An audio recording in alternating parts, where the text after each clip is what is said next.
রেখা সম্বন্ধে যে একটা কথা বলতেছি। ধরেন প্রশ্ন আসলো যে রবি রেখা, তারপরে প্রশ্ন আসলো আয়ু রেখা, আয়ু রেখার ঊর্ধ্বগামী রেখা, এই শব্দ আসছে কোথা থেকে? আয়ু রেখার ঊর্ধ্বগামী রেখা, হৃদয় রেখার নিম্নগামী রেখা। খেয়াল করুন, অঙ্কন পূর্বক বিশ্লেষণ করুন। তাহলে আমরা রবি রেখা এটাকে 1 নম্বরে নেব, 2 নম্বরে নিলাম হয়তো হৃদয় রেখার নিম্নগামী রেখা আর আয়ু রেখার ঊর্ধ্বগামী রেখা। তাহলে কি হবে, এগুলো অঙ্কন করে বিশ্লেষণ করতে হবে।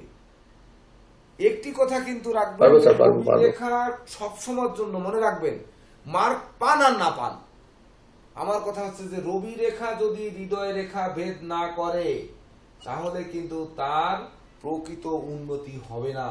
এটি কিন্তু একটি পয়েন্ট রাখবেন। তাইতে যদি মানে শিক্ষকরা যদি আপনাদের মার্ক নাও দেন তাহলে এটি আপনারা মাথায় রাখবেন এবং এটি উত্তর রাখবেন। তো রবি রেখা হৃদয় রেখা ভেদ করতে হবে, তবেই না রবির শুভত্ব দেবে। কেন? মানে আমরা যেমন চন্দ্রগ্রহণ আর সূর্যগ্রহণ দেখেছি, তো চন্দ্রগ্রহণ সূর্যগ্রহণ রবির আলোয় আলোটা ভেদ করবে, তবেই না কিন্তু জগৎ আলোকিত হবে। তো রবির ব্যারিকেড হচ্ছে হৃদয় রেখা, এটি কেটে যদি ভেদ না করে তাহলে কিন্তু তার শুভত্ব হাতের তালুর মধ্যে আসবে না। রবির শুভত্ব হাতের তালুতে অর্থাৎ হাতের মুঠোয় আসবে না, এটি কিন্তু মাথায় রাখতে হবে। আর হৃদয় রেখার নিম্নগামীটা একটুখানি বলে দেন। এইবার হৃদয় রেখার নিম্নগামী করাতের মতো রেখা মানে শত্রুর নির্দেশ করে, আর আয়ু রেখার ঊর্ধ্বগামী রেখা মানে এগুলো ভাগ্য রেখা বলে বিবেচিত হয়, ভাগ্য রেখা সমান ফল দেয়। তাহলে এর শুভ অশুভ লিখতে বললে আমরা পারবো না লিখতে? পারবো। এই তো পেরে গেছি। এইবার করতলের ক্ষেত্রগত বর্ণ লাল কালো উঁচু নিচু সম থাকলে কি হয় সংক্ষেপে বর্ণনা করতে বললে পারবো? পারবো স্যার, পারবো, অবশ্যই পারবো। করতলের ক্ষেত্রগত সবগুলো তো আর লিখতে বলবে না। ধরেন করতলের হয়তো বলবে বৃহস্পতির ক্ষেত্র, বুধের ক্ষেত্র বা মঙ্গলের ক্ষেত্র উঁচু থাকলে কি হয়, অন্যান্য ক্ষেত্র নিচু থাকলে কি হয়, আর হচ্ছে বিশেষ করে সম থাকলে কি হয়, কালো থাকলে কি হয়, উজ্জ্বল লাল থাকলে কি হয়, এই রকম হয়তো 2-3টি দিয়ে দিল। কিন্তু আমরা থাকলে কি হয়, করতলের ক্ষেত্রগত বর্ণ লাল কালো উঁচু নিচু সম থাকলে কি হয় সংক্ষেপে বর্ণনা করব। পারবো না? রুক্ষটা তো আসতে পারে, করতল রুক্ষ শক্ত এটা তো আসতে পারে। হ্যাঁ আসতে পারে। করতল রুক্ষ থাকলে কি হয়, করতলের চামড়া মোটা থাকলে কি হয়, হাতের তালুর চামড়া মোটা থাকলে কি হয়, হাত পুরু থাকলে কি হয়, হাত পাতলা থাকলে কি হয়, এগুলো আসতেই পারে। নরম হলে কি হয়, শক্ত হলে থাকলে কি হয়, শক্ত থাকলে কি হয়, এগুলো আসতেই পারে। আমরা পারবো, এগুলোর উত্তর পারবো স্যার। তারপর স্যার বৃদ্ধাঙ্গুলি এই কর পর্যন্ত গেলে কি হয়, নিচে থাকলে কি হয়, ছোট থাকলে কি হয়, কনিষ্ঠাঙ্গুল ছোট থাকলে কি হয়, কনিষ্ঠাঙ্গুল রবির লাস্ট না গেলে কি হয়, এগুলো তো আসতে পারে। সুন্দর। এরকম একটি প্রশ্ন কিন্তু আসতে পারে যে হাতের আঙ্গুলে লুকানো ভাগ্যকে খুঁজে বের করুন সর্বনিম্ন 3টি আঙ্গুলের।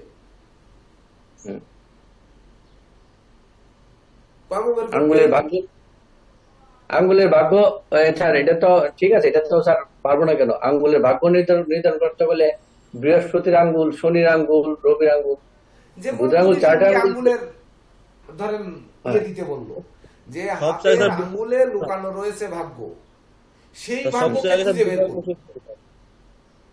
আর ওনারা ওনাদের মতো ভাষায় ও লিখতে পারে, কিন্তু যদি কোনো প্রশ্ন আসে যে হাতের আঙ্গুলে কি ভাগ্য রয়েছে, সেই লুকানো ভাগ্যকে টেনে বের করে 2টি আঙ্গুলের ভাগ্য ব্যাখ্যা করুন, তাহলে আমরা 5টা আঙ্গুলের লুকানো ভাগ্য নিয়ে আসতে পারবো না? পারবো স্যার। আঙ্গুল পিছনে থাকলে কি হয়, সামনে থাকলে কি হয়, ডাইনে থাকলে কি হয়, বামে থাকলে কি হয়, আঙ্গুলের পর্ব বরাবর রেখা থাকলে কি হয়। মনে রাখবো বৃদ্ধাঙ্গুলিতে জপ কিন্তু শুভ ফল কারক, এটি কিন্তু মাথায় রাখবেন। আর কোথাও হাতের তালুতে জপ চিহ্ন শুভ ফল কারক নয়, এটি কিন্তু মাথায় রাখতে হবে। এইবার আপনি বলছেন বা আপনারা বলছেন মণিবন্ধন। আঙ্গুলের পর্বে যদি স্যার মধ্যমা তর্জনী যে আঙ্গুলগুলি এগুলির পর্বে বলতে এই মাঝখানের যদি এই জব চিহ্ন থাকে, হ্যাঁ, তীর এটা কি থাকে, জব থাকে, ক্রস থাকে, তখন এগুলি কিন্তু সব আপনাদের অসুখ। যদি প্রশ্ন থাকে তখন লিখবেন ওই যে রাশি অঙ্কন করছেন না, মেষ বৃষ হ্যাঁ, হ্যাঁ। মিথুন, ওই রাশি, হ্যাঁ ওই রাশির নেগেটিভ দিকগুলো লিখে দেবেন তখন ক্রস তীর ঠিক আছে স্যার, থাকলে। Okay sir. এমনকি এক্সট্রা কর যদি থাকে, তাহলে আপনাদের ক্লাস নিয়েছি তো, এক্সট্রা কর থাকলে নিয়েছি। সেটি কিন্তু ওই রাশির অশুভ দিকগুলোই কিন্তু বেশি দেবে, এগুলোও তখন ঠিক আছে। ওখানে উল্লেখ করে দেবেন। ঠিক আছে স্যার, ওকে ওকে, পারবেন না? পারবো স্যার, পারবো। এইবার যদি মণিবন্ধন নিয়ে প্রশ্ন হয় যে মণিবন্ধে একটি রেখা থাকলে কি হয়, দুটি রেখা থাকলে কি হয়, মণিবন্ধে ত্রিভুজ থাকলে কি হয়, মণিবন্ধে চতুর্ভুজ থাকলে কি হয়, মণিবন্ধে ক্রস থাকলে কি হয়, এইরকম জড়িয়ে মড়িয়ে একটি প্রশ্ন হয়তো আসলো। তাহলে আচ্ছা, মণিবন্ধের শুরুটা কি এদিক থেকে এদিক করবো না এদিক থেকে এদিক করবো? শুরুটা তো এই এই এই এই এই এই এই শুরু হবে না? মানে ঠিক আছে। চন্দ্রের ক্ষেত্রে যে সাইড, ওই সাইড থেকে শুরু হবে। ঠিক আছে। মণিবন্ধ তো 120 বছর স্যার, মণিবন্ধ রেখা 120 বছর। 120 ঠিক বছর। আছে।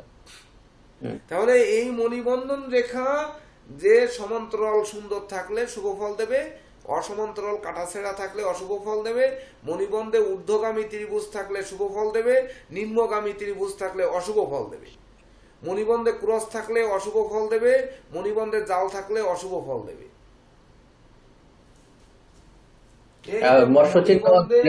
ঊর্ধ্বগামী ত্রিভুজ শুভ ফল দেবে। ছবিটা দেখা যাচ্ছে না, ছবিটা দেখা যাচ্ছে না। নিচের অংশটা দেখা যাচ্ছে না। ঠিক হ্যাঁ, আছে। ঠিক আছে, ঠিক আছে, এই যে ওকে স্যার। ঊর্ধ্বগামী ত্রিভুজ শুভ ফল দেবে, কিন্তু নিম্নগামী ত্রিভুজ অশুভ ফল দেবে। মণিবন্ধে কিন্তু ত্রিভুজই বেশি থাকে অনেক সময়। আর এই যে স্যার অশুভ ফল দেবে আর শুভ ফল দেবে, এটা সূত্রের বিষয়টা বলবো। এই যে মণিবন্ধনে যে অশুভ ফল দেবে, হ্যাঁ তো এই ত্রিভুজ বা ক্রস, এই যে মণিবন্ধনটাকে তো কন্ট্রোল করে শুক্র দেবতা। হ্যাঁ হ্যাঁ, তখন কি আমরা বলবো যে তার প্রেম, সুখ, শান্তি, তার ধন ঐশ্বর্য রাখার ক্ষমতা দিন দিন অবনতির দিকে যাবে, সেটাকে বলবো? শুধু অবনতির দিকে নয়, শুক্র আর চন্দ্র, আচ্ছা, দুটোই শুক্র আর চন্দ্র দুটো একসঙ্গে মিলিত হয়েছে। মিলিতের ফল দেবো স্যার। ঘরে শুক্র চন্দ্র শুভ ফল দেয় সেই অনুযায়ী শুভ বৈশিষ্ট্য লিখবেন, আর শুক্র আর চন্দ্র কোথায় কোথায় অশুভ ফল দেয় সেই অনুযায়ী যে যে অশুভ ফল দেয় তাই অশুভ ফল লিখবেন। ওকে, এবার মণিবন্ধে অশুভ থাকলে চন্দ্র আর শুক্রের অশুভত্ব লিখবেন, ক্রস থাকলে, তিল থাকলে, জব থাকলে, আর মণিবন্ধে ঊর্ধ্বগামী ত্রিভুজ থাকলে শুক্র চন্দ্র যুক্ত থেকে যেখানে শুভ ফল দেয় সেই শুভ ফলের কারক লিখবেন। বুঝে গেছি স্যার, বুঝে গেছি, আর লাগবে না। বুঝছেন সবাই? এইবার হাতের রেখায় আর কি ধরনের প্রশ্ন আসতে পারে আপনারা একটু 3 মিনিট ভাবুন, আমি এবং আলোচনা একে অপরে আলোচনা করে নিন যে আর কি ধরনের প্রশ্ন বা কি ধরনের দিকে আমাদের ঢোকার দরকার, সেগুলো নিয়ে আমরা আরেকটু আলোচনা করব। 3 মিনিট বিরতি। বিরতি আপনাদের নেই, আমি 3 মিনিট সময় নিচ্ছি।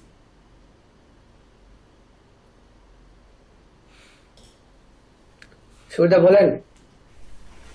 নমস্কার সুবিধা।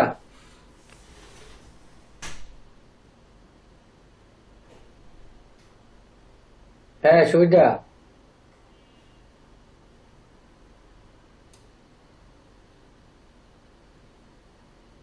হ্যালো দাদা, নমস্কার। হ্যাঁ সুবিধা, সুবিধা বলেন না কিছু, সুবিধা।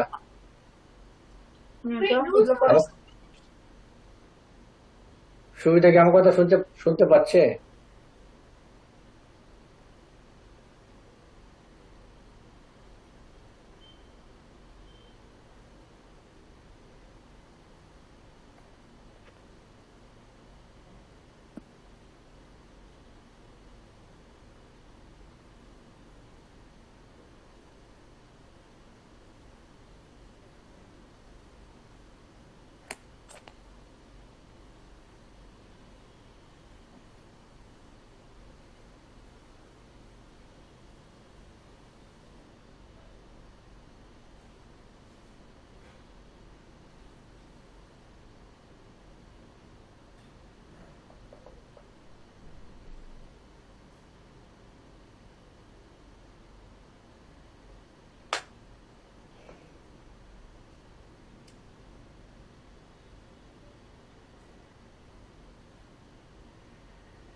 টিটুদা বলেন, টিটুদা। বলেন না আপনার কোন কোন দিকে আপনি 10 টাকা ভালো ইয়ে করতে পারেন, কোন কোন বিষয় আরো স্যারকে প্রশ্ন করতে হবে এই বিষয়গুলি বলেন না।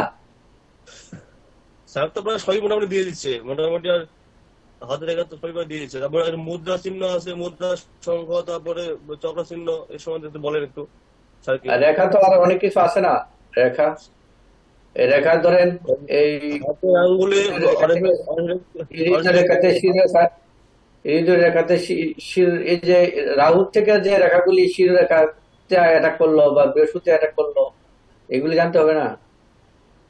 এগুলি রাহু থেকে যে রেখাগুলি হ্যাঁ অ্যাটাক করলো, হ্যাঁ হ্যাঁ হ্যাঁ, রাহুল রেখা তো বললো তো, পাশে রাহুল রেখা দিয়েছে। তাহলে আর কি বাকি রইলো? বাকি আর তো আমার জানা মতে নেই কিছু বাকি না।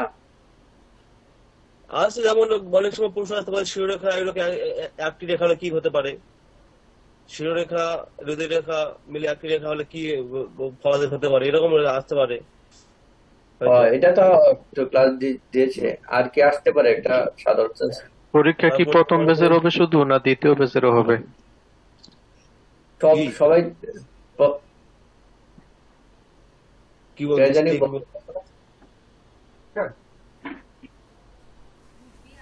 পরীক্ষা প্রথম ব্যাচের উপরে হবে সম্ভবত। না, দ্বিতীয় ব্যাচের হবে না তো, দ্বিতীয় ব্যাচের পরীক্ষা হবে না। আর যদি কেউ দ্বিতীয় ব্যাচে দেখুন, আপনাদের দ্বিতীয় ব্যাচে কেউ দ্বিতীয় সাথে যোগাযোগ করতে হবে। 2 মিনিট সময় নষ্ট করে একটু কথা বলতে চাই। ভিডিও অন করুন সবাই। 2 মিনিট আপনাদের সময় নষ্ট করব। স্যার বলেন স্যার। কেমন নষ্ট করব? ধরুন আপনারা পরীক্ষায় অংশগ্রহণ করবেন, আপনারা অনেকে বলেছেন যে স্যার যদি একটু সাজেশন দেওয়া যেত। সাজেশন নিয়ে আপনারা হয়তো সেই সাজেশনের বিষয়ে পড়াশোনা করতেন, কিন্তু সম্যক ধারণাটা কিন্তু আসতো না। আমি যার জন্য সাজেশনটা গ্রুপে দিয়েই আমি কিন্তু ক্ষান্ত হতে পারতাম। তো আমার এখানে এই আজকের ক্লাস নেওয়ার কোনো প্রয়োজন ছিল না, কিন্তু প্রশ্নগুলোকে কিভাবে উত্তর দিবেন, কিভাবে সাজাবেন, সেই জন্য আমি এটি সাজেশন আকারে না দিয়ে আমি আলোচনার মাধ্যমে আপনাদের দিলাম।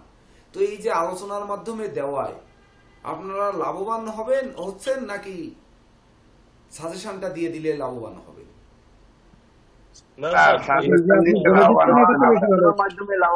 এই পদ্ধতি যাচ্ছেন এটাই আমরা লাভবান হচ্ছি।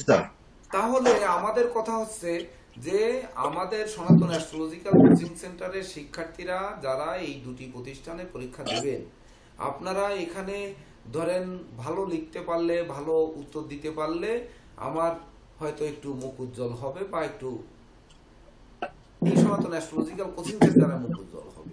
তো আমার মান নেই, তার আমার মান যাওয়ার কি, গেলে যাবে, তাতেও কোনো সমস্যা নেই। কিন্তু কথা হচ্ছে আপনারা তো জ্যোতিষ করবেন, তো সেটিকে আপনাদের ভাষায় রূপান্তর করে যার যার মতো প্রেডিকশনের মতো উত্তরটা কিন্তু লিখবেন, যে যাতে আপনারা আমার কাছ থেকে ওই যে মাতৃগৃহে শিখেছেন এই বাক্যটি যেন আর না হয়।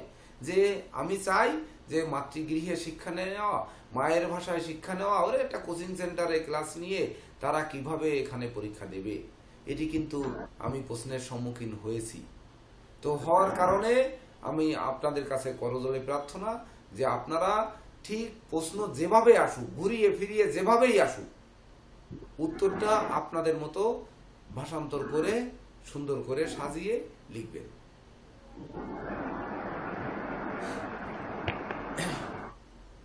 এইবার হাতের রেখার ব্যাপারে আর কোনো প্রশ্ন? স্যার, শিরোরেখা এবং হৃদয় রেখা মিলিয়ে যে একটা রেখা হয়, এটা সম্পর্কে একটু বলুন। হ্যাঁ, যদি প্রশ্ন আসে তাহলে ওটি ক্লাস তো হয়েছে আমাদের, যে একটি রেখা থাকছে। তখন আমরা কিন্তু ক্লাসে আলোচনা করেছি যে শিরোরেখাটি আর হৃদয় রেখা বুধ আর মঙ্গলের মাঝখান থেকে রাহুর ক্ষেত্রে আসছে। ওটি শুভ অপেক্ষা অশুভ ফল বেশি দেয়, যদিও তাদের সাহস, মনোবল এগুলো বৃদ্ধি করে, তো বৃদ্ধি করলেও এটির শুভত্ব কম থাকে, কারণ তাদের হৃদয় রেখাটি শিরোরেখায় যুক্ত বা একটি রেখায় রূপান্তরিত। অর্থাৎ হৃদয়টা মস্তিষ্কের মধ্যে, মাথাটা একটু গরম থাকে। মাথা গরম মানুষের ধরেন কি হয়, ঝটপট কিছু করে আর ঝটপট কিছু আবার উপলেও পড়ে। এর উপরে 5টি বাক্য আপনারা লিখে ফেলবেন। স্যার আর একটা জিনিস দেখা যায় যে কিছু কিছু হাতে হৃদয় রেখা এবং তার উপরে আরো একটা রেখা, হৃদয় রেখা এবং হৃদয় রেখার উপরে আরো একটা রেখা, হৃদয় সেটাও রেখার হৃদয় রেখা অনুগামী রেখা, হৃদয় রেখার অনুগামী রেখা হৃদয় রেখার দোষ ত্রুটি দূর করে। এরকম দুই একটা করবেন। পজিটিভ। সবসময়ের জন্য পামিস্ট্রির উত্তর দেওয়ার ক্ষেত্রে যে রেখাই আসুক, রেখার উৎপত্তি কোথা থেকে, সেই উৎপত্তির ক্ষেত্র থেকে রেখার নিষ্পত্তি কোথায়, সেই নিষ্পত্তির ভিতর দিয়ে কিসের ভিতর দিয়ে গেছে, কোন কোন গ্রহের ভিতর থেকে ভেদ করেছে, সেই সেই গ্রহকে টেনে এনে উত্তর পত্রটা সাজাবে। Okay sir. না স্যার, আরেকটা প্রশ্ন করছি, শুনতে পাচ্ছেন? হ্যাঁ,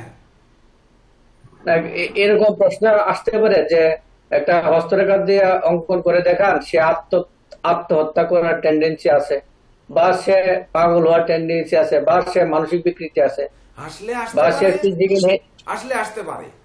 তাহলে আপনারা আত্মহত্যার কারক গ্রহকে, না স্যার এটা তো চন্দ্র এটা তো বুঝতে পারছি, তাকে মানে আসতে সহযোগিতা পারে করে কে? চন্দ্রকে ইনফ্লুয়েন্স করে কে? এটা শিরোরেখা, শুধু শিরোরেখা রেখা করে না আর কোনো কিছু করে? রাহু আর চন্দ্র এগুলি তো মানে গ্রহগুলি, এটা তো শিক্ষা দিয়েছে। তখন তো আপনারা এঁকে দিতে পারেন যে শুক্রের ক্ষেত্রে জাল চিহ্ন, রাহুর ক্ষেত্রে ক্রস চিহ্ন, রাহুর ক্ষেত্রে জব চিহ্ন, ধরুন বৃহস্পতিতে জব রয়েছে, বা শনিতে ধরেন ত্রিশূল রয়েছে, ত্রিশূলের মধ্যে তীর রয়েছে, আর হচ্ছে চন্দ্রক্ষেত্রে অশুভ, চন্দ্রক্ষেত্রে ক্রস, বা চন্দ্রক্ষেত্রে মানে শিরোরেখা ঢুলে পড়েছে, বা ধরুন চন্দ্রক্ষেত্রে জব চিহ্ন হয়েছে, ইত্যাদি হয়েছে। এটা তো স্যার পারবো আমি তো, এটা তো স্যার আত্মরেখার কখন হয় এটা তো স্যার ক্লাস দিয়েছেন, যে এই সুইসাইড টেন্ডেন্সি কখন আসতে পারে, এটা তো ক্লাস দিয়েছেন, মানে আসতে পারেনি প্রশ্নটা এরকম সেটা। এখন আমি কিভাবে বুঝবো বাবু, এটা কিন্তু আমাকে আর বললে হবে না। ঠিক আছে, এটাই আমি কোনো দায়িত্ব নিব না ওইখানে, এটা আমি আগেও বলেছি, আজকেও বলতেছি। আমি আপনাদের সঙ্গে শিক্ষার্থী হিসাবে সঙ্গে থাকবো, আমার কিন্তু কথা বলার কোনো অধিকার ওখানে থাকবে না। দেবদাস কাজী বাবু, আপনি কি আছেন ক্লাসে উপস্থিত? কখনো মুখ দেখলাম না, আবার দেরিতে যোগদান করলেন। এইবার ধরেন আমরা 9:30 বেজে 9:45 বেজে গেছে, আমরা কি এখন সংখ্যাতত্ত্ব নিয়ে আলোচনা করব না সনাতন অ্যাস্ট্রোলজি নিয়ে আলোচনা করব? সংখ্যাতত্ত্ব করি, এটা অল্প সময় হয়ে যাবে। এইটা এখন ক্লাসে সনাতন অ্যাস্ট্রোলজি এবং মানে মৌখিক পরীক্ষার ব্যাপারে, দুটোর ব্যাপারে কি সম্ভব হবে? বিকালে মারাত্মক ব্যাপার হয়ে যাবে তো আজকে। কালকে ক্লাস হবে স্যার? কালকে স্যার আগামী কালকে ক্লাস হবে? প্রয়োজনে আপনারা এই সপ্তাহের ভিতর আরেকটি এক্সট্রা ক্লাস চাইলে সেটা হয়তো দেয়া যেতে পারে।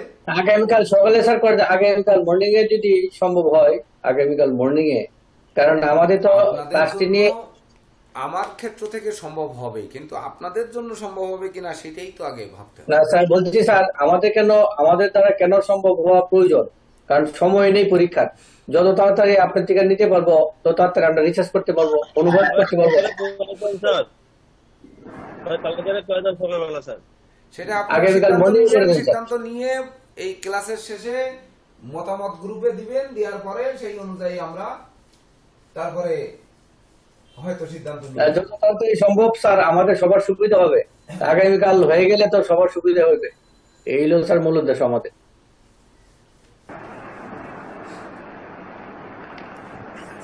ধরুন সংখ্যাতত্ত্বে প্রশ্ন আসলো যে সংখ্যাতত্ত্বের গুরুত্ব বিশ্লেষণ করুন, জ্যোতিষশাস্ত্র মোতাবেক সংখ্যাতত্ত্বের গুরুত্ব বিশ্লেষণ করতে। আমরা কি পারবো বিশ্লেষণ করতে?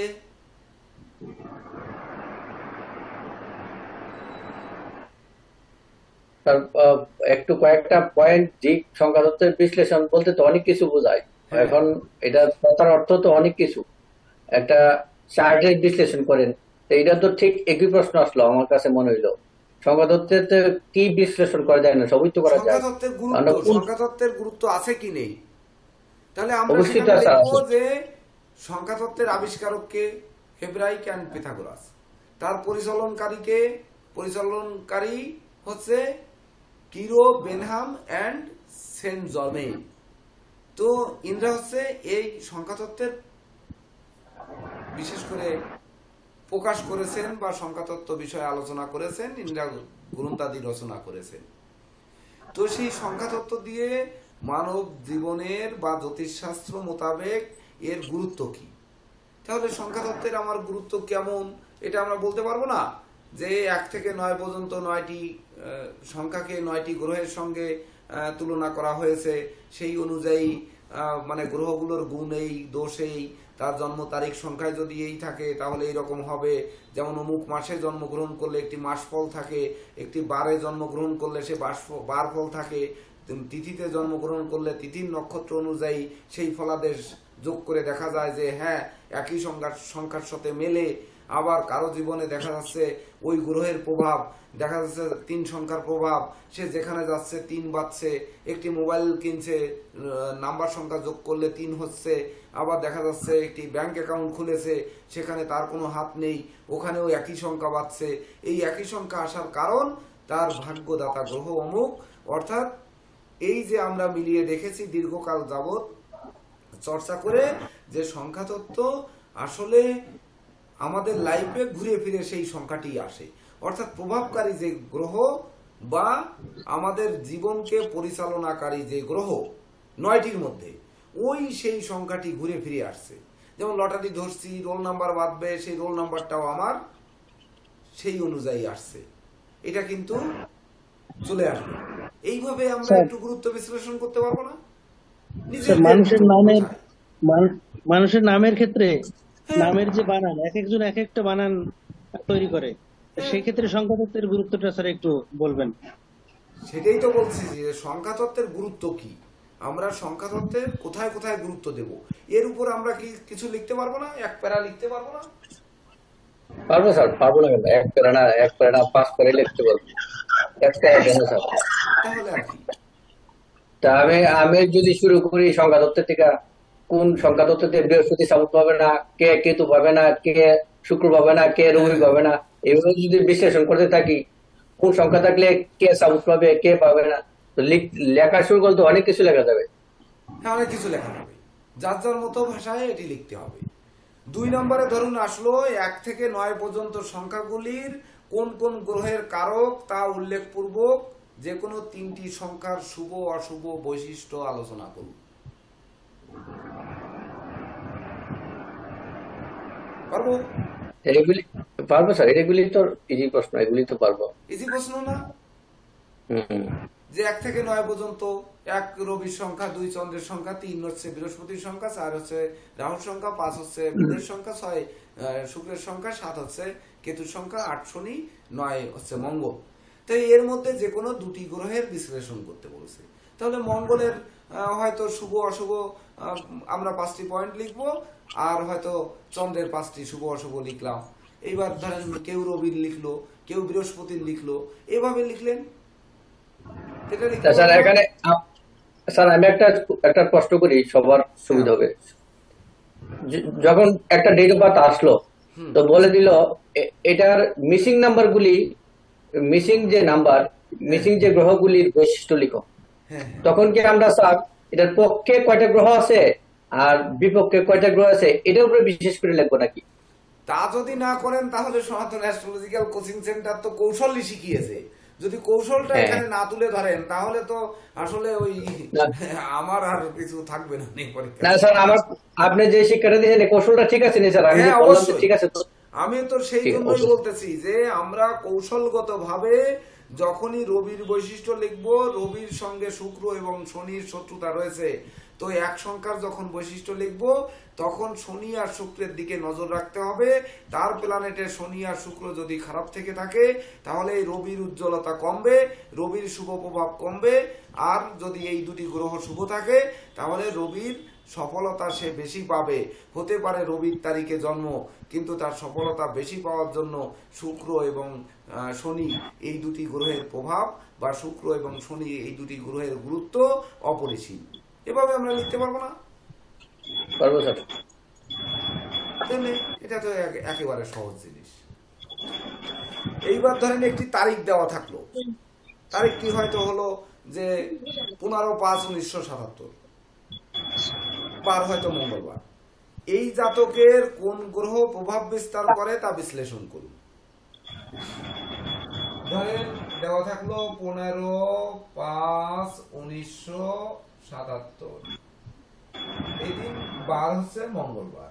অনেকে আনমিউট আছেন, একটু মিউট করে রাখেন, এটা এই মঙ্গলবার কথা অসুবিধা হয়।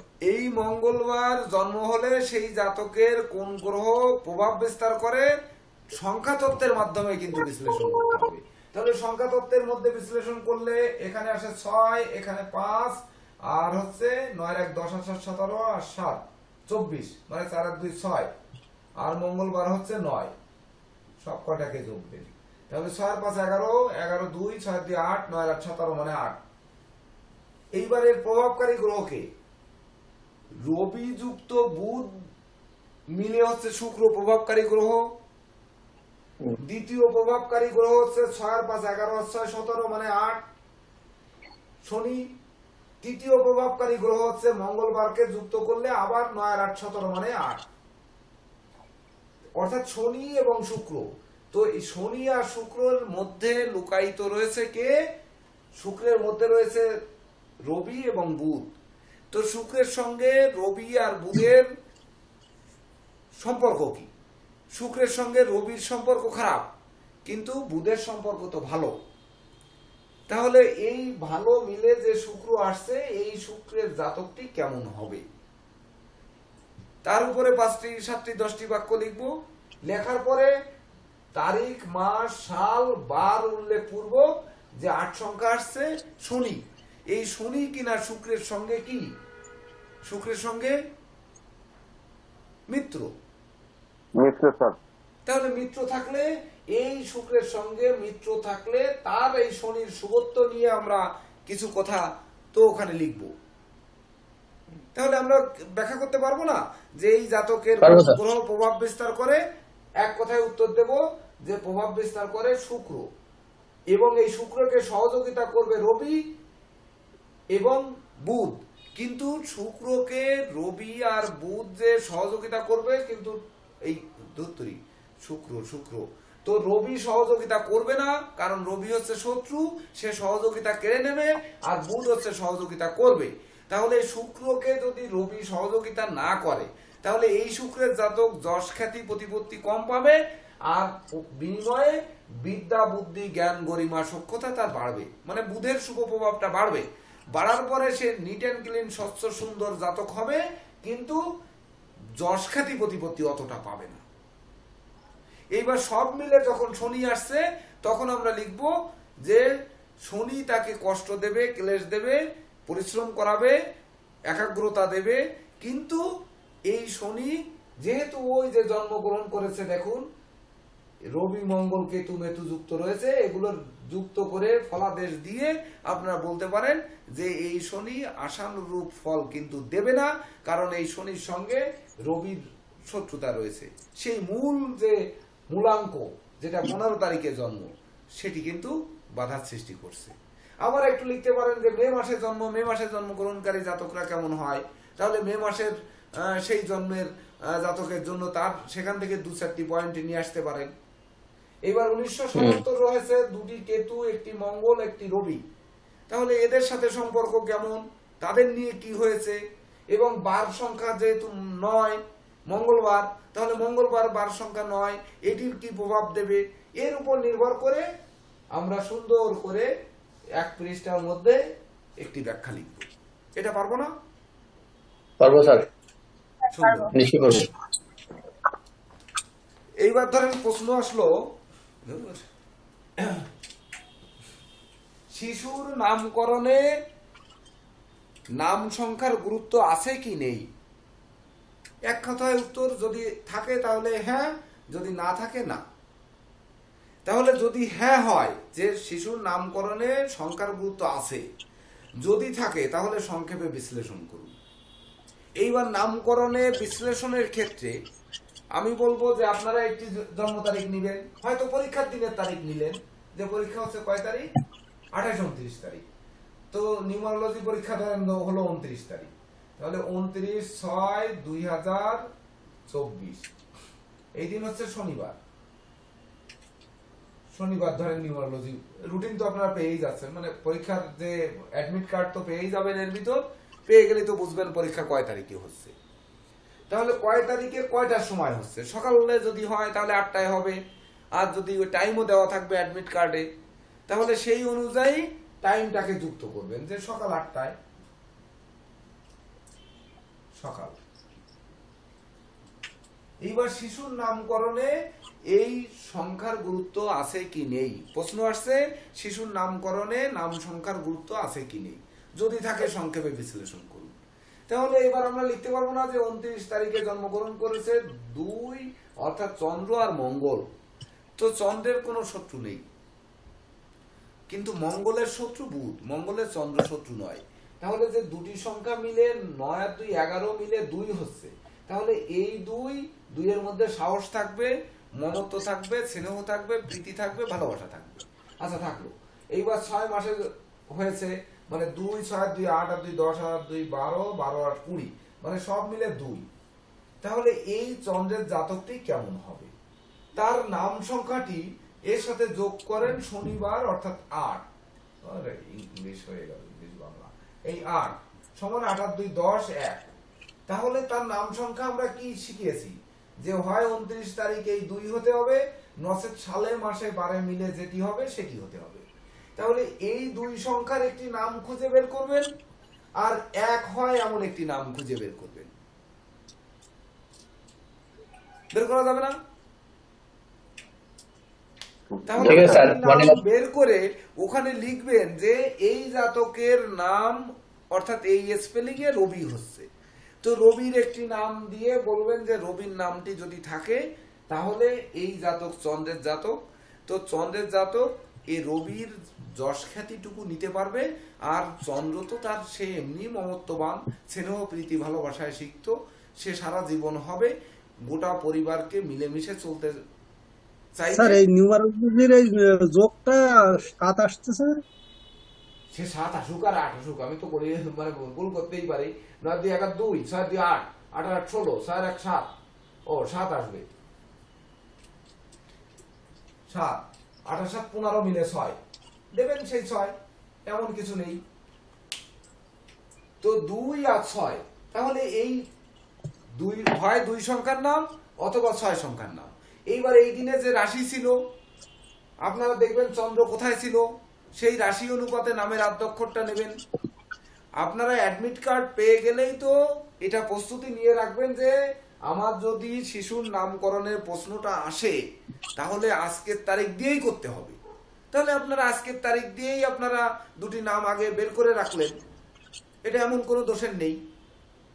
আবার যদি এটিকে ঘুরিয়ে দিয়ে অন্য সাল দিয়ে দেয় তাহলে ওটা সঙ্গে সঙ্গে বের করা তো মনে হয় একটি প্রশ্নে 10 মিনিট সময় পেলে তো এর উত্তর দেওয়া অশুভ না, মানে অসুবিধা হবে না মনে হয়, হবে? সাল উল্লেখ করলে আমরা 10 মিনিটে পারবো না? পারবো স্যার, পারবো। আর যদি না করে তাহলে আমরা এভাবেও কিন্তু করে বুঝে নেব। কৌশল দুটি, এক হচ্ছে যদি সাল উল্লেখ না করে পরীক্ষার টাইম এবং পরীক্ষার তারিখ দিয়ে বের করে দেবো আমরা, আর যদি উল্লেখ করে দেয় তাহলে সেটি নিয়ে আমরা মূল সংখ্যা এবং সাল মাস বার সংখ্যা মিলিত করে সেই নামের ওই রাশি অনুপাতে প্রথম অক্ষর দিয়ে দুটি নাম বের করব, একটা 2 সংখ্যার একটি 6 সংখ্যার, বা ওই সালের সেই সংখ্যা বের করে ওই দুটি সংখ্যা তার নামের এই শুভ প্রভাব আনবে। এর উপরে একটু ব্যাখ্যা করতে পারবো না 10 মিনিটে? 10 মিনিট কেন, পাবো তো সময় কত, 8টায় 2 ঘন্টা, মানে 60 60 120, আর 120 ভাগ 8 8 4 12, 15 মিনিট করে একটা প্রশ্নের উত্তর দেওয়ার সময় পাচ্ছি। আমরা 2 মিনিট ভাববো আর 13 মিনিটে লিখবো, প্রয়োজনে 5 স্যার, তাহলে মিনিট ক্যালকুলেশন করব, 10 মিনিটে লিখব। স্যার, শিশু নামকরণের ক্ষেত্রে প্রথম ডেটটার উপরে গুরুত্ব দিতে হবে, তারপরে সবটা যোগফল যেটা আসবে এটার উপরে গুরুত্ব দিতে হবে, তারপরে বারের উপর গুরুত্ব দিতে হবে, হ্যাঁ, এই তিনটের উপরে গুরুত্ব দিতে হবে। গুরুত্ব দিতে হবে, প্লাস ওই দিনের রাশি অনুপাতে নামের প্রথম অক্ষর নিতে হবে। না, ওই দিন একটা ডেট দিয়ে দিল, জাস্ট একটা ডেট দিয়ে দিল, আমি রাশি মাসিক কিছু দিল না, একটা ডেট দিয়ে দিল, এই রাশি ডেটটা আপনার দিয়ে তো দিল। বের করে নিতে হবে, এটার উত্তর দিতে গেলে রাশি বের করে নিতে হবে না? হ্যাঁ, রাশি তোমার এটা হচ্ছে চন্দ্রের রাশি, জাতক চন্দ্র কর্কট রাশির জাতক হতে পারে, যে ওই যে 29 তারিখ থেকে বের করে নিতে পারে যে চন্দ্রের রাশি। না না, ওটা বেঁধে দিলেও হবে না তো। আমার কথা হচ্ছে 29শে জুন 2024 এই দিন কি রাশি, ও আচ্ছা, ওই দিনটাও বের করতে হবে। হ্যাঁ, ওই দিনের রাশিটা বের করে নেবেন না। এক্ষেত্রে হাতে পঞ্জিকা রেখে দেবেন, অথবা সফটওয়্যারে একটা ক্লিক করে অমনি আপনারা রাশিটা জেনে নেবেন।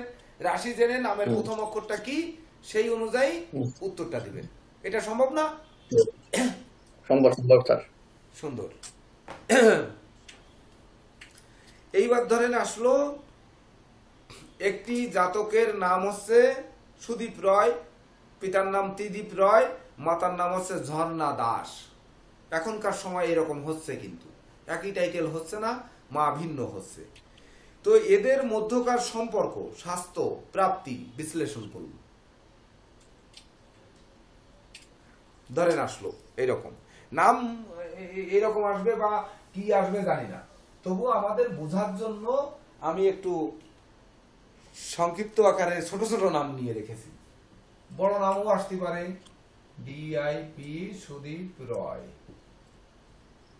এইবার ফাদার নেম হচ্ছে ত্রিদীপ রয়, TRIDIP ROY। আর মায়ের নাম হচ্ছে ঝর্ণা, JHARNA, ঝর্ণা দাস। এই তিনটি নাম এলো। তাহলে এই তিনটি নামে যদি জিজ্ঞেস করে যে এদের মধ্যকার সম্পর্ক, স্বাস্থ্য, প্রাপ্তি বিশ্লেষণ করুন, তাহলে তিনজনের মধ্যে সম্পর্ক কেমন, তাদের স্বাস্থ্য কেমন, তাদের মানে প্রাপ্তি বলতে বাবা মার কাছ থেকে সন্তান পাবে, আবার সন্তানের কাছ থেকে বাবা মা পাবে।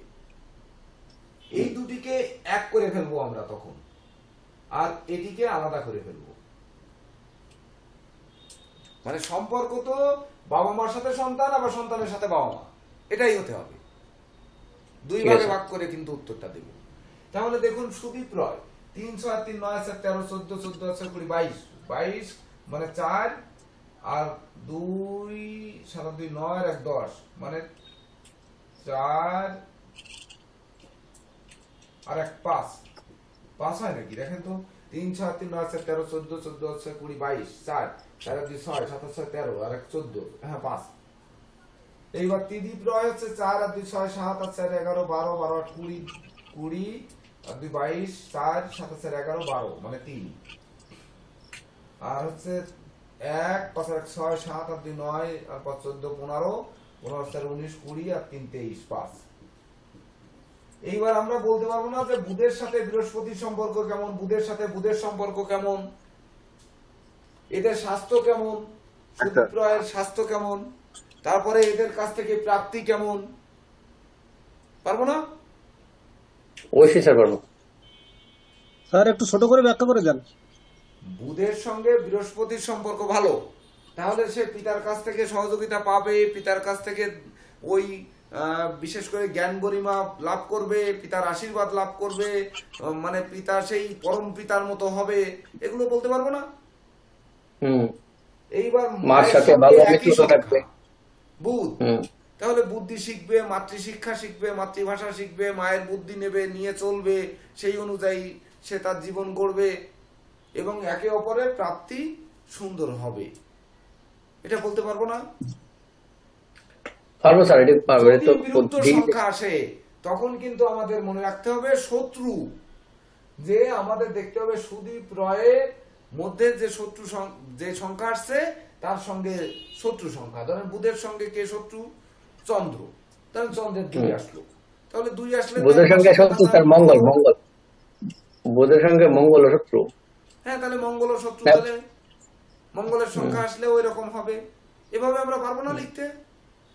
পারবো স্যার। সুন্দর।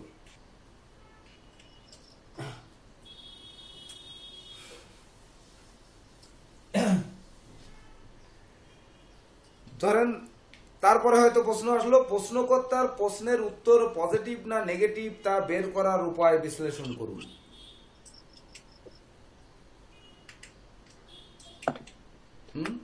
এই যে স্যার, তাহলে এটার তো একটা নামকরণ করে এটা একটা পদ্ধতি দিচ্ছেন স্যার, এটা শিখাইছিলেন যে প্রশ্নকর্তার প্রশ্নটা সঠিক পজিটিভ আর নেগেটিভ, এটা প্রশ্নটা একটা প্রশ্নকর্তার লিখে প্রশ্নের উত্তর পজিটিভ না নেগেটিভ তা বের করার উপায় বিশ্লেষণ করুন। প্রশ্নকর্তা জিজ্ঞেস করলো যে আমার এই জিনিসটা চুরি হয়েছে, পাবো কিনা, আমার এই প্রেমটা হয়েছে, প্রেমটা টিকবে কিনা, আমার এই বিবাহ পাত্রপাত্রী দেখা হয়েছে, বিয়ে হবে কিনা, আমার এই ছেলেটা অসুস্থ, সুস্থ হবে কিনা, বা ধরুন আমার ছেলেটা মেডিকেলে চান্স পাবে কিনা। এই যে প্রশ্নকর্তার প্রশ্নের উত্তর পজিটিভ হবে না নেগেটিভ হবে, এটি বের করার উপায় বিশ্লেষণ করুন। তাহলে খাতায় আমরা কি লিখবো তখন? প্রথম হচ্ছে আমরা কি বলেছি, যে উপস্থিত লগ্নে তিনি আসছেন সেই তারিখ এবং সেই লগ্ন আমরা নিব। তাহলে এক্ষেত্রে কিন্তু দুটি খাতায় কিন্তু দুটি জিনিস আঁকবো, উপস্থিত ছক অর্থাৎ গোচর, আর হচ্ছে যে তারিখে আসলো, মানে পরীক্ষা ধরেন 28 তারিখে আমার পরীক্ষা হচ্ছে 28/6/2024। উনি প্রশ্ন করেছে কয়টার সময়? সকাল 8টা বাজার 5 মিনিট আগে, ধরেন 8টায় প্রশ্ন করলো। এই তো সে প্রশ্ন করেছে, এদিন বার হচ্ছে শনিবার। তাহলে এই গোচর প্ল্যানেট দেখবো, আর আমরা এই সংখ্যা তত্ত্বে যে সংখ্যা আসছে সেই সংখ্যা দেখব। দেখার পরে আমাদের এই গোচরে এই গ্রহ যদি অশুভ থাকে তাহলে অশুভ ফল, শুভ থাকলে শুভ ফল। এটি ক্লাস করাইছে না আপনাদের? করেছেন স্যার। এটা পাবেন না, উত্তর দিতে পারবেন না? পারবো স্যার, খাতাটা একটু দেখি। যে প্রশ্নকর্তার প্রশ্নের উত্তর পজিটিভ না নেগেটিভ তা বের করার উপায় বিশ্লেষণের জন্য অবশ্যই কিন্তু এই তারিখটি লিখবেন, বার সময় লিখবেন, এর নিউমারোলজি বের করবেন এবং গোচর প্ল্যানেটটি কিন্তু বসাবেন। বসানোর পরে নিচে লাইন দিয়ে আপনারা এর ব্যাখ্যা লিখবেন। পারবো? তবুও আজকে একবার স্যার একটু স্বল্প কথা একটু রিভিউ করে দেন স্যার। কথা হচ্ছে প্রশ্নকর্তার এখানে যদি 2-4টি প্রশ্নও দিয়ে দেয় যে আমার এই হবে কিনা, এই হবে কিনা, এই হবে কিনা, ধরেন বিভিন্ন কিছু প্রশ্ন হতে পারে, তাহলে এটা পজিটিভ না নেগেটিভ, মানে হবে কি হবে না, তাহলে উত্তরটা না সূচক আসবে না হ্যাঁ সূচক আসবে। তার জন্য আমরা দেখিয়ে দেব যে দেখুন প্রশ্ন লগ্নের, আরে তাহলে লগ্নটা বের করুন।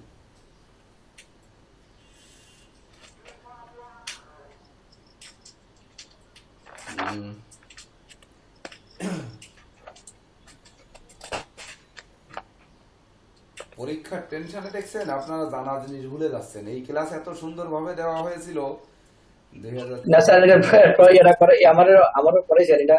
সুবিধা আপনাকে তো বলেছিলাম উত্তরটা, আপনি বলেন।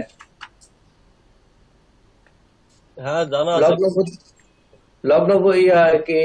লগ্নপতির এর থেকে কি জানি স্যার বলেছিলাম, আমি খাতাটা বুঝতে পারছি। গোচর বের করার ক্ষেত্রে আমি আরো একটা জিনিস বলে রাখি, গোচর বের করার ক্ষেত্রে যেদিন Indian college of astrology and অ্যাস্ট্রোনমির পরীক্ষা হবে সেদিন ইন্ডিয়ান টাইম, ওয়েস্ট বেঙ্গলের টাইম ধরবেন। আর যদি এই বিএনএস একাডেমিতে এই প্রশ্ন আসে তাহলে ঢাকার টাইম ধরবেন, ধরে গোচরটা বের করবেন।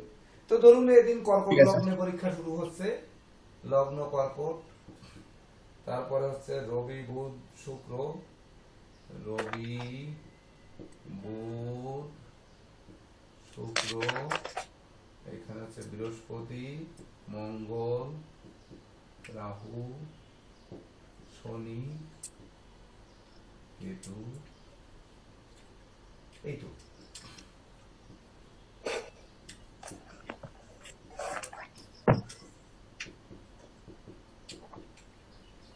আট আর 2 10, মানে 1 যোগ 6 যোগ 8, 1 6 1 7, 8 7 15 সমান 6, যোগ হচ্ছে শনিবার 8, 8 6 14 সমান 5। তাহলে এখানে প্রভাবকারী গ্রহ হচ্ছে রবি, প্রশ্ন হচ্ছে রবি। চন্দ্র এবং শনিকে নিয়ে রবি, তাহলে চন্দ্র এবং শনিকে নিয়ে যে রবি হলো, এই রবি কি শুভ না অশুভ? তো অশুভ হয়ে গেল স্যার। সম্পূর্ণ অশুভ হবে না, চন্দ্র সাথে চন্দ্র আছে তো সম্পূর্ণ অশুভ হবে না, মানে একটু বাধা সৃষ্টি করবে, এই রবির মধ্যম প্রকার ফল দেবে। শনির শনি তো অশুভ- চন্দ্রকে ভালো হিসেবে দেখে না, শত্রু হিসেবেই দেখে। তাহলে না, এখানে দেখো, ভালো যেহেতু অংশটা কিভাবে চন্দ্র আছে, শনি যেহেতু চন্দ্র এখানে আছে। চন্দ্র মঙ্গল, তো শনি চন্দ্রকে শত্রু হিসাবে দেখে, কিন্তু আগে চন্দ্র পরে শনি, তাহলে আগে বেশি প্রভাব চন্দ্রের, পরে শনি, মধ্যম ফলদাতা ধরলেন মধ্যম ফল। এইবার তার ভিতর দিয়ে জন্ম নিল এক, অর্থাৎ এই কিন্তু প্রজা, মানে 28 তারিখ আমরা ওই যে ক্লাস করিয়েছিলাম যে 28 তারিখের রবির স্ত্রী থাকবে, তারপরে তার প্রজা থাকবে, প্রজার ভিতর নাপিত, মন্ত্রী, তারপরে ধোপা, তারপরে ধরেন কাজের লোক, তারপরে ড্রাইভার, সব কিছু থাকবে, পরিপূর্ণ মানুষ। তো পরিপূর্ণ রবির মানুষের শনিবার যুক্ত হলো, যে কিনা শনির সাথে শত্রু, শত্রু যুক্ত হয়ে যে বুধ তৈরি করলো, এই যে বুধ তৈরি করলো, এখানে কি ভুল করলাম নাকি কোনো কিছু? 6 আসলো কোথা থেকে? ও 6 হচ্ছে মাস, আচ্ছা 8 মিলে 6। যে শুক্র আসলো, সেই শুক্র আবার শনির সাথে যুক্ত হয়ে বুধ হলো, অর্থাৎ বুধটা জড়িত হলো। এই বুধটা অনেকটা ভালো কিছু হলো না। তো এখানে বুধ আমাদের দেখতে হবে বুধ আর রবির অবস্থান কি। বুধ আর রবি দ্বাদশে শুক্র যুক্ত, তাহলে তো এই বুধটা ভালো হবে। ব্যাখ্যা দিয়ে দেবো, ব্যাখ্যা দিয়ে বলবো যে এই দ্বাদশ একেতে রবি বুধ, আমাদের যেটি আসছে জন্মসংখ্যা রবি এবং সরি মানে আছে প্রশ্নটা কি, প্রশ্নকর্তার উত্তর পজিটিভ না নেগেটিভ। তো প্রশ্নকর্তার প্রশ্নকালীন সময় যে রবি, সেই রবি হচ্ছে শনি দ্বারা পীড়িত, এবং পরবর্তীতে হচ্ছে যে বুধটা আসছে সে শনি এবং শুক্র দ্বারা পীড়িত, এবং গোচর প্ল্যানেটে দেখা যাচ্ছে যে দ্বাদশে সে কিন্তু রবি বুধ শুক্র একসঙ্গে যুক্ত হয়ে ব্যস্ত হয়েছে, অর্থাৎ উত্তরটা না হওয়ার সম্ভাবনা অনেকাংশে বেশি হয়ে গেল। তাছাড়া চন্দ্র এই দিনে রাহু যুক্ত হয়ে অবস্থান করছে ভাগ্যস্থানে, তাহলে সেটি গ্রহণযোগ তৈরি করেছে, অর্থাৎ এটি না সূচকই বেশি। এরকম একটু আমরা লিখে দিতে পারবো না? তারপরে স্যার এই যে বৃহস্পতির অবস্থান যদি বলছেন, আগে বৃহস্পতির অবস্থান দেখতে হবে। বৃহস্পতি তো একাদশ হলো অসহায়, লগ্নে বৃহস্পতি থাকলে বৃহস্পতি গোচরে লগ্নে ভিন্ন অন্য কোন স্থানে প্রচন্ড শক্তিশালী জয় হবে, আর যদি গোচরের মধ্যে লগ্নের বৃহস্পতি থাকে তখন উত্তরটা হা হবে। আর শনি রবি বৃহস্পতি রাহু দিনের বেলা এই বলবান, আর রাত্রিবেলা চন্দ্র মঙ্গল শুক্র বলবান, এইগুলি তো স্যার দেখতে হবে। হ্যাঁ, ওইগুলো দেখে আপনারা এখানে এক পেরা উত্তর দিয়ে দিতে পারবেন না? আচ্ছা স্যার, হ্যাঁ, এই যে 28 তারিখে যে জাতক আছে সে শনি যদিও আছে, পরীক্ষা না কিন্তু হয়ে রবি তো তো পরবর্তী পরীক্ষার দিন কবে ফেলেছি Indian college of astrology and অ্যাস্ট্রোনমিতে 14-15 হ্যাঁ, কত তারিখ? ওটা তো 14-15 দিকে পড়বে স্যার। তো 14-15, যদি 15 তারিখে পড়ে তাহলে উল্টে যাবে। আমার কথা হচ্ছে উল্টে যাক আর পাল্টে যাক, আমরা উত্তর দিতে পারবো না। সিস্টেমটা শিখতে হবে, পদ্ধতিটা শিখে রাখতে হবে। ঠিক আছে, তাহলে প্রশ্নটা কিন্তু একেবারে সহজ না, কিন্তু এই প্রশ্নটা কিন্তু অনেক কঠিন, উত্তরটাকে সাজিয়ে সুন্দরভাবে দিতে হবে। ঠিক আছে, এইবার তারপরে ধরেন জন্ম তারিখ, মাস, সাল, বার, সময় কোনটির গুরুত্ব কেমন সংখ্যাতত্ত্বের মাধ্যমে ব্যাখ্যা করুন। পারবো না? এই একই লেখায় করা যাবে। জন্ম তারিখ ধরেন একটি তারিখ দিয়ে দিল,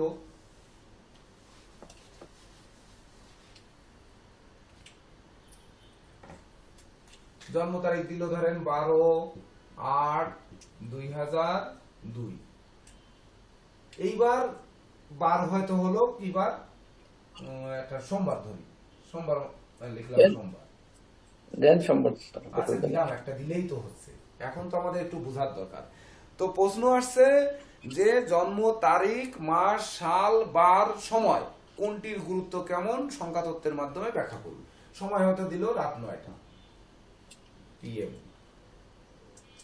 এইবার আমরা ওই যে রাতের বেলায় 9টায় দেশে, তাহলে মঙ্গল রাতের বেলায় কেমন, তারপরে হচ্ছে 12 তারিখে জন্মগ্রহণ করেছে মানে 3, এই 3 কেমন, তারপরে 8 মাসে জন্মগ্রহণ করেছে 8 কি ফল দেবে, 2, 4 রাহুর তারিখে জন্মগ্রহণ, রাহুর সালে কেমন হবে, 8 আর 3 11 আর 4 15, 15 আর 2 17 মিলে আবার 8, তাহলে এই 8 কেমন হবে।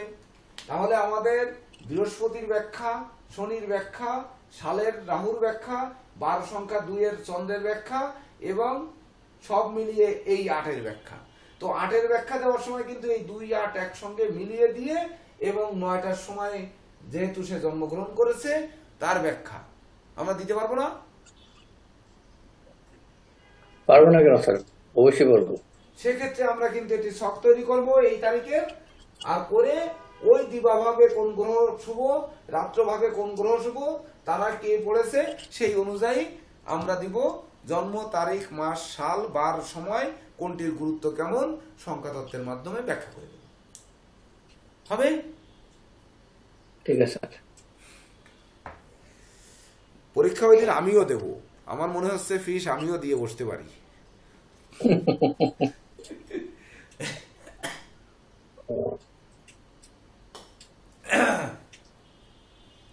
তারপরে ধরেন হয়তো প্রশ্ন আসলো 1 থেকে 9 পর্যন্ত যে কোনো 3টি সংখ্যা জাত ব্যক্তিদের চরিত্র, ভাগ্য, কর্ম, বিবাহিত জীবন কেমন তা বিশ্লেষণ করুন। পারবো? কিভাবে এর উত্তরটা দেব?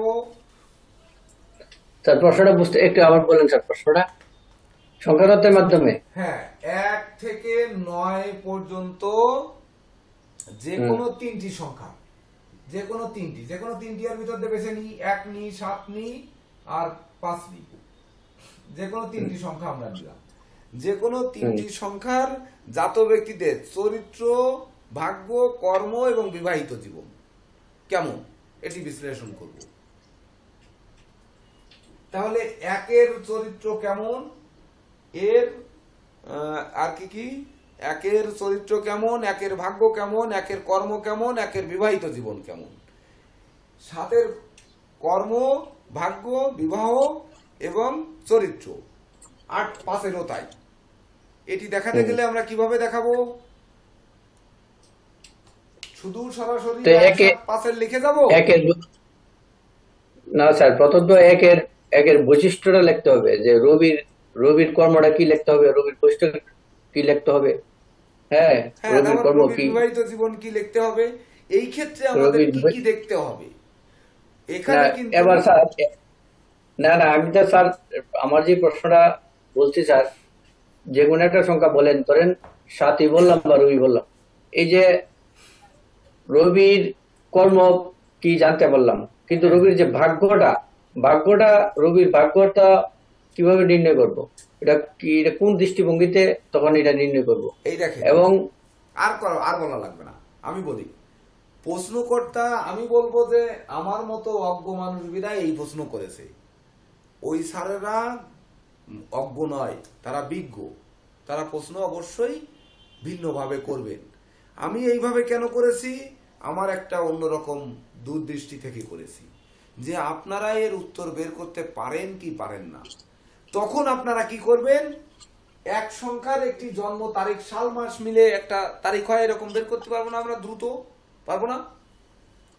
1 দিলাম, যোগ দিলাম, 8 দিলাম, যোগ 8 আর 1 9, 9 আর 1 10 হবে, 1999। তাহলে কি হলো, 28, 1 8 আর 1 হয়ে গেল, 9 আর 1 10, তাই হচ্ছে তো। এই দেখেন সমান 1 হয়েছে না? এই তারিখের হরোস্কোপটি তৈরি করে আমরা যদি হরোস্কোপটি তৈরি করে এবং সময়ও দিয়ে দিলাম 10টা। স্যার বুঝতে পারছি স্যার, আর লাগবে না স্যার, বুঝতে পারছি। এই তারিখের হরোস্কোপটা তৈরি করে এর রবির অবস্থান সাপেক্ষে তার কর্ম, তার কি বলেছে, কি জানতে চেয়েছে, চরিত্র জানতে চাইছে, ভাগ্য কেমন, কর্ম স্যার মানে হয়ে গেল, মানে পদ্ধতিটা মানে বলে দিলেন, এবার হিস্টটা তো বুঝতে পারছি। হ্যাঁ আপনি বলছেন, বলেন, আমরা একটু বুঝি, দাদা তো অ্যাডভান্স, উনি তো বুঝে গেছেন। আচ্ছা বলেন, আপনারা প্রশ্ন থাকলে বলেন। 1 থেকে 9 পর্যন্ত যে কোনো মানে 3টি সংখ্যা বা 2টি সংখ্যা, 3টি আসবে না, ওই একটা সংখ্যার আসলে তাই খায় কে। যে কোনো একটি সংখ্যার ধরেন আপনার চরিত্র, ভাগ্য, কর্ম, বিবাহিত জীবন কেমন। সেক্ষেত্রে যদি আমরা একের চরিত্র, একের স্বাস্থ্য, একের ভাগ্য, একের কর্ম, একের বিবাহ লিখতে যাই, তাহলে কিন্তু আমরা লিখে দিলে এর উত্তর হলো না। আমার সনাতন অ্যাস্ট্রোলজিক্যাল কোচিং সেন্টারের শিক্ষার্থীরা উত্তরটা দেবে এইরকম যে এক সংখ্যার তারিখের একটি সাল মাস তারিখ লিখবে এইরকম, যে 1+8 মানে 1 আগস্ট 1999 জন্ম, তাহলে এক সংখ্যা জাতক। ঠিক, যদি এক সংখ্যা জাতক হয়, এইবার টাইমও দিয়ে দেবে সকাল 10টা, মানে এক সংখ্যা জাতক, বা রাত 10টা দেবে। এইবার দেওয়ার পরে এই তারিখের হরোস্কোপটা এখানে তৈরি করবে, এই তৈরি করবে। তৈরি করার পরে এখানে জানতে চেয়েছে তার কি, জানতে চেয়েছে চরিত্র কেমন, তাহলে চরিত্র বিচার করা হবে কোন ঘর থেকে? এই হরোস্কোপ বসানোর পরে চরিত্র কোন ঘর থেকে? চন্দ্র থেকে। হ্যাঁ, চন্দ্র কি ব্যাপার? চন্দ্র, হ্যাঁ, চন্দ্র থেকে।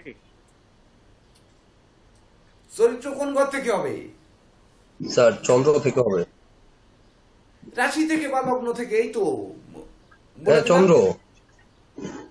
তাহলে রাশি থেকে চরিত্র। ভাগ্য কি? 9 নম্বর ঘর থেকে ভাগ্য বিচার করব। এর যে লগ্ন অনুপাতে 9 নম্বর ঘর পড়বে, এই 10টায় জন্ম, সেখান থেকে ভাগ্য আর কি কর্ম, 10 নম্বর ঘর থেকে কর্ম বিচার করব। এইবার হচ্ছে বিবাহিত জীবন 7ম 4র্থ ঘর থেকে বিচার করে দেব। বিচার করে ফলাদেশটা দিয়ে দিতে পারবো না? পারবো?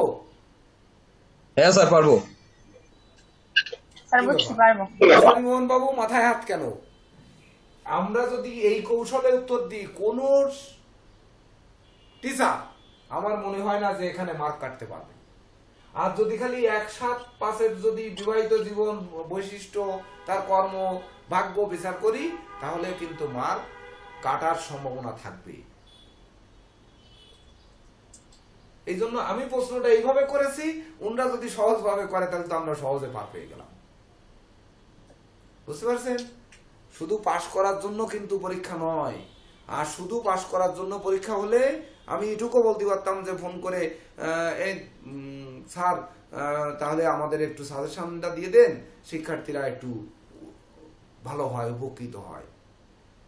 পরীক্ষা কেন দেব, কি জন্য দেব, তার উত্তর কিন্তু এই ক্লাস। আপনার পরীক্ষা না দেন কিছু যায় আসে না, কিন্তু এই ক্লাসে যা বলতেছি এইগুলোকে শুধু মস্তিষ্কে ধারণ করুন, দেখবেন চলার পথে এটাই হবে আপনাদের হাতিয়ার। যদি 5 দিন সময় পেতাম এরকম মানে 500 প্রশ্ন বানায় দিতাম। আচ্ছা যাই হোক, সংখ্যায় 1 থেকে 9 পর্যন্ত যে কোনো 3টি সংখ্যার রোগ, শত্রু, ঋণ বিচার করুন।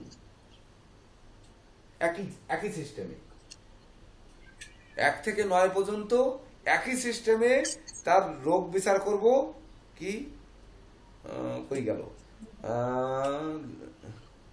কই, হ্যাঁ, রোগ বিচার করব মানে 6ষ্ঠ ঘর থেকে ব্যাধি পীড়া, শত্রু বিচার করব 8ম ঘর থেকে, ঋণ বিচার করব 8ম দ্বাদশ থেকে বিচার করব, এই ঘরগুলো থেকে তার বিচার করে দেব। কিন্তু সংখ্যা তত্ত্বের নিরিখে সেই সংখ্যার শত্রু মিত্রের উপর নির্ভর করে আমরা ফলাদেশটা দেব এইভাবে ছকে। এবং সর্বোপরি লিখে দেব যে নিউমারোলজি এবং সনাতন অ্যাস্ট্রোলজির সম্পৃক্ততা ছাড়া এককভাবে নিউমারোলজি দিয়ে উত্তর শতভাগ সঠিক নয়। তাই আমরা সনাতন অ্যাস্ট্রোলজিক্যাল কোচিং সেন্টারের শিক্ষার্থীরা এই বা ওইখানে তখন যে পরীক্ষায় অংশগ্রহণ করছেন, যে Indian college of astrology and অ্যাস্ট্রোনমির শিক্ষার্থীরা, আমরা এই নিজস্ব বুদ্ধিতে বা নিজস্ব মেধায় এই পদ্ধতিটি অবলম্বন করলাম। বিবেচনার দায়িত্ব স্যারদের। এই কথাটা লিখে দিলেন একটু, স্যাররাও এটা বিবেচনা করলো যে আসলে কেমন হলো। স্যার এই কথাটা কি আমাদের লিখতে হবে? আমরা পদ্ধতি লিখলাম, না হলে আপনারা বুঝলেন, সমস্যা কি?